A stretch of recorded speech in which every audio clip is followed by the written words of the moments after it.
Hi అండి అందరికీ. I'm Saritha. మేమైతే జూలై 7th మా హస్బెండ్ బర్త్డే అనమాట.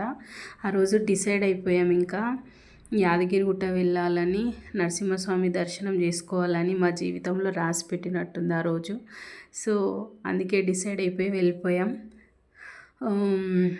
జర్నీ అయితే బస్లో వెళ్ళిపోయాం మేము. నేనైతే ఫస్ట్ యాదగిరిగుట్ట కొత్తగా కన్స్ట్రక్షన్ చేసిన తర్వాత ఫస్ట్ టైం వెళ్ళిన అనమాట. అండ్ దట్టు మేమిద్దరం మ్యారేజ్ అయిన తర్వాత దూరం టెంపుల్స్కి వెళ్ళడం అంటే ఫస్ట్ టైం. ఫ్యామిలీతో వెళ్ళాము కానీ మేమిద్దరం టెంపుల్కి వెళ్ళడం ఫస్ట్ టైం, ఇంత లాంగ్ డిస్టెన్స్లో వెళ్ళడము. నాకైతే చాలా బాగా నచ్చింది. అసలు టెంపుల్ కొత్తగా కట్టిన తర్వాత ఫస్ట్ టైం కాబట్టి చూసి షాక్ అయినప్పట్లో. ఫస్ట్ టైం నేను వెళ్ళినప్పుడు వెళ్ళగానే డైరెక్ట్ మనకి నరసింహస్వామి కనిపించేది. ఇప్పుడు లోపల అసలు ఎంత పెద్దగా విశాలంగా అసలు కట్టిరు, ఎన్ని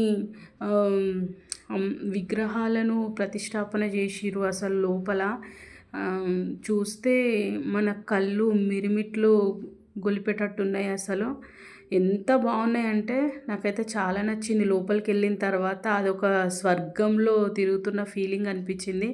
ఇంకా అప్పుడే అయిపోయింది ఆ లోపల నుంచి తిరగడం అనిపించింది. దర్శనం చేసుకున్న తర్వాత బయటికి వచ్చాము. బయటికి వచ్చిన తర్వాత ఇంకా లెఫ్ట్ సైడ్ వెళ్తే మనకి అక్కడ ప్రసాదం ఇచ్చారు.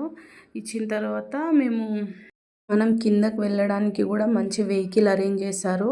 యాదగిరిగుట్ట వెళ్ళాలనుకున్న వాళ్ళు ఏ ట్రబుల్ ఫేస్ చేయవలసిన అవసరం లేదు. మనం ఏ బస్సులో అయినా యాదగిరిగుట్ట బస్ స్టాప్ వరకు వెళ్తే అక్కడ నుంచి మనకు కొండపైకి బస్సెస్ ఉన్నాయి ఈజీగా. ఆ పైకి కొండపైకి అండ్ కొండ కిందికి 5 minutesలో బస్సు ఎక్కడం దిగడం. అసలు ఏ భక్తులకి కూడా ఏ ప్రాబ్లం రాకుండా చాలా బాగా అరేంజ్ చేసిర్రు. నాకైతే చాలా బాగా నచ్చింది. సో ఈరోజు ఇలా గడిచిపోయింది అనమాట. ఒక మెమొరబుల్గా నిలిచిపోయింది మా లైఫ్లో. ఇంకొకటి, మా మ్యారేజ్ అయ్యి 6 years అవుతుంది కానీ ఇప్పటి వరకు కూడా మా అత్తమ్మ వాళ్ళ ఫ్యామిలీతోని మేము యాదగిరిగుట్ట టెంపుల్ వెళ్ళలేము. నాకైతే అలా కలిసి బయటికి వెళ్ళడం అయితే చాలా ఇష్టం.